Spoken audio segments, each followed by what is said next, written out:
اگر کسی شخص کے اوپر آسیب مسلط ہو گیا ہے اور حاضری میں آ کر بات بھی کر رہا ہے یا اس میں حاضری نہیں ہوئی، اس کو ایک پوشیدہ رہ کر تکلیف پہنچا رہا ہے، یعنی اس شخص کے اوسان خطا ہو گئے، اس کی کیفیت یہ ہو گئی کہ یا وہ رو رہا ہے یا اس کے اوسان ایسے خطا ہوئے کہ وہ بالکل جذباتی ہو کر دوسروں کو مارنے لگ گیا، ایسی صورت میں ایسے آسیب کا علاج آپ نے یہ کرنا ہے جو آپ کے سامنے اسکرین پر نقش چل رہا ہے، یہ آپ نے لکھنا ہے۔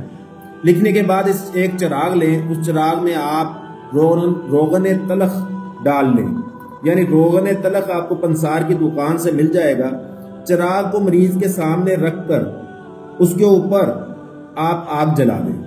اسی طریقے سے دوسرا یہی نقش تیار کریں جس کے اوپر کالے رنگ کا کپڑا چڑھا دیں، اس کو بھی ساتھ ہی آگ لگا دیں، اس کا دھواں سلگنا شروع ہو جائے گا۔ آسیب زدہ کے ناک اور تمام جسم پر اس دھوئیں کو پہنچائیں، بفضل باری تعالی انشاءاللہ آسیب بھاگ جائے گا۔ اور آپ کے سامنے اسکرین پر یہ فتیلہ ہے، یہی اس کا علاج ہے اور یہ بہت مجرب ہے۔ بہت شکریہ۔